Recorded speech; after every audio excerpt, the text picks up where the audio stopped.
Okay, as a designer, what's the real difference between a genuine UX problem and a very deliberate business decision? It's a critical distinction that can seriously make or break your career. And today we're going to figure out exactly how to tell them apart. Come on, we've all been there. You're using an app, something is super frustrating, and this is the first thing that just pops into your head. It's our default complaint, right? Because in that moment of frustration, it feels completely 100% true. But here's where it gets really interesting. What if that frustrating experience, the one you're blaming on bad UX, was actually put there on purpose? What if it's a sign that the business is working exactly as it's supposed to? Yeah, that's the mystery we're going to unravel today. And look, this isn't just some academic debate. Misdiagnosing a business decision as a UX failure, well, it leads to weak analysis, totally unrealistic solutions, and case studies that just scream beginner to any hiring manager. It's a fundamental mistake, and we've got to correct it. A junior designer often jumps right to these conclusions. They see a problem and immediately slap that bad UX label on it. But that analysis, it's incomplete. It's missing a huge piece of the puzzle because it ignores a crucial reality. UX design doesn't exist in a bubble. It has to operate within the constraints of the business. So let's get to the heart of it.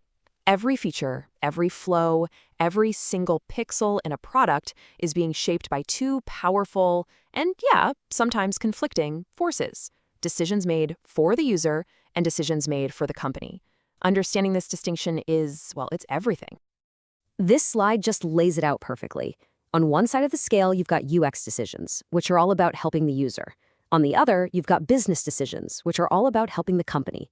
Now, ideally, these two are in perfect balance. But a lot of the time, that scale has to tip one way or the other. So let's break down the UX side first. A pure UX decision is absolutely laser-focused on the user's journey. Is it easy to use? Is it crystal clear? Can they get stuff done without getting confused or, making a bunch of mistakes? That's the entire world of a UX decision.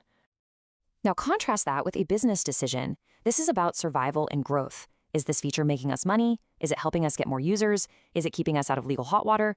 See, these questions are driven by factors that go way beyond just pure user satisfaction. Okay, theory is great and all, but let's see how this actually plays out in the real world. We're going to take 3 of the most common complaints users have and look at them through this new UX versus business lens. Let's start with a classic. Everybody hates ads. They interrupt us, they're annoying, and they feel like the textbook definition of a bad user experience. But is that the whole story? This table just lays out the conflict perfectly. From the UX point of view, ads are pure negative. They break the flow, they add cognitive load. But from the business view, they're essential. They generate revenue, and more importantly, they keep the product free for everyone. The existence of ads isn't a UX mistake. It's a fundamental business trade-off. So what this means is a professional designer's job isn't to walk in and say, hey, let's just remove all the ads. That's totally unrealistic. The real job is to accept the business constraint and ask, okay, given that we must have ads, how can we make them less painful for the user? Now that is strategic thinking.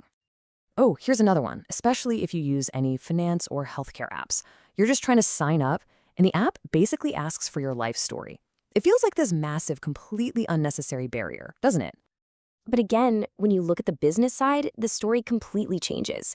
The high user effort and drop-off rate from the UX perspective, they're being weighed against non-negotiable business needs. A lot of that information is often legally required for compliance, or it's absolutely essential for managing financial risk. A designer who just suggests removing those fields, they're showing they don't quite get the industry's constraints yet. And for our final example, the dreaded surge pricing. Your food delivery costs double just because it's raining outside. It feels unfair, it's frustrating, and of course, everyone calls it terrible UX. But here's the thing, UX can't change the laws of supply and demand. Surge pricing is an economic model, not a design flaw. The real UX job here is all about communication and transparency. Can we clearly explain why it's happening? Can we offer the user choices, like different delivery times, to avoid it?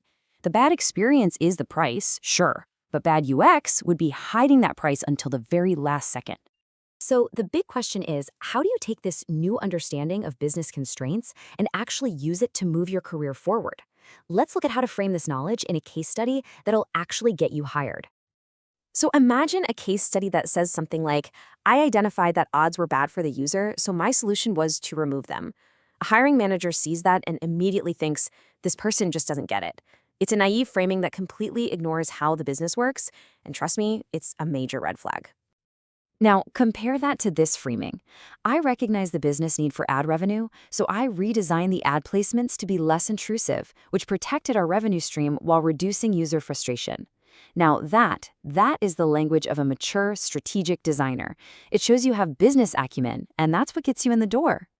All right, to wrap all this up, I want to leave you with a simple but really powerful tool. It's a mental checklist. You can run any design problem through to make sure you're diagnosing it the right way. Before you ever call something bad UX again, just stop and ask yourself these 4 questions. Is this about money? Is it about the law? Was this done on purpose? And finally, the most important one, what can UX realistically improve here? This framework will instantly elevate your thinking from a beginner to a pro. So, the crucial takeaway is this. Not all bad experiences are bad UX. Some are just the cost of doing business, and often they're just communicated poorly. Your job as a designer isn't always to remove the friction. It's to understand its source and then design the most responsible, transparent, and humane experience you can within those business realities. Now, the real question is, what product are you going to look at differently after this?